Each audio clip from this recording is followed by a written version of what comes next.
荣，各位观众朋友，大家早安！我们可以看到，白鹿台风目前的暴风半圈已经触及到恒春半岛，而它的中心呢，很有可能会在中午左右来到了恒春地区。那么，所以也提醒住在东半部地区的观众朋友，特别是恒春半岛，要来严防超大豪雨的发生哦。那我们看到这个台风，它的行进速度相当的快速，现在是朝着西北方向，那么往这个台湾的这个东半部地区一直移动。那么预计呢，它很有可能在明天的清晨会从高雄出海，那么前往中国的福建地区，整个行动速度是非常的快速。那么但是在今天礼拜六一整天，影响台湾的时间也是最剧烈的，因为我们可以看到呢，它的这个进风中心的风速其实是相当的强劲哦。因为目前在绿岛呢已经有测到10级的强风，而在兰屿哦甚至有高达14级这样子的强阵风出现，所以提醒各位观众朋友，现在在东部沿海的这个风浪已经逐渐变大了，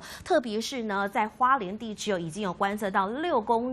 公尺高以上这样的巨浪，所以提醒大家尽量不要前往海边来移动哦，而且呢，一定要小心自身的安全，那么尽量也不要往山区跑，因为我们可以看到呢，今天降雨的热区哦，首当其冲的就是花莲跟台东，那么现在雨势已经渐渐进来了，那目前的这个时雨量大概是来到30毫米左右哦，那么越晚呢，这个雨会下得越大哦。那么特别是在上半天呢，整个花东地区啊，都是这个有可能有来到超大豪雨等级哦。那么另外我们看到呢，随着在中午过后呢，这个台风移动经过这个逐渐通过中央山脉之后呢，这个下雨的热区呢会逐渐移往中南部哦，也因此我们看到呢，在下午还有这个到晚上这段时间呢，台南、高雄跟屏东呢，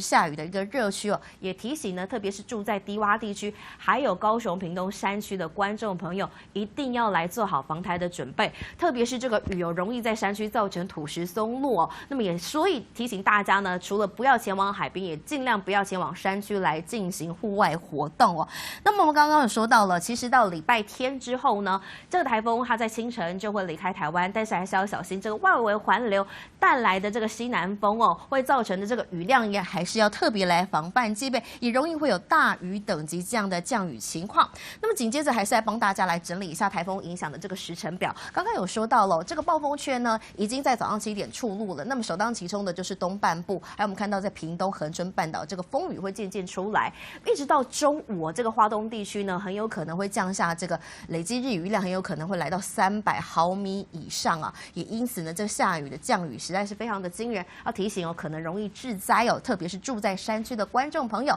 而到了下午之后呢，变成了这个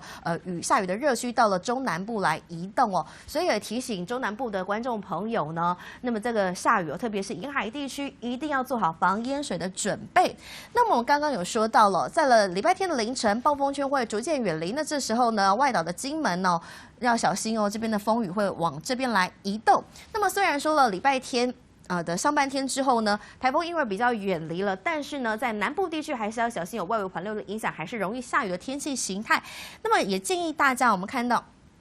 刚刚有说到了，这个风雨渐强的时间呢，大概是有依它的移动的速度来分布不同的情况哦，但是要建议大家呢，就是说，如果说你有要前往海边呢，尽量是不要靠近哦，因为刚刚说到了，这个浪都是还蛮大的。另外，北部地区的观众朋友虽然说不在这个暴风圈范围当中哦，可是也要提醒大家，我们看到这个北部地区虽然都只有大雨等级这样子的降雨哦，可是呢，风还是会来的比较强劲。这个主要是受到这个台风外围环流，虽然说呢不在暴风圈的出入范围以内，我们看到这个暴风圈范围呢，这一次主要是在台中以南地区哦，但是北部地区主要受到外围环流的关系，我们看到呢还是会容易有比较大的这个风速，可能可以来到7级这样的强风。也提醒大家哦，特别是往海边移动的话呢，这个风的感受会越明显。因此呢，提醒大家，包含了招牌啊，或者说路边的盆栽啊，最好这几天一定都要来固定好，以免会发生危险哦。所以提醒您，台风期间还是要做好戒备，以免发生意外。先把时间交还给纪柔。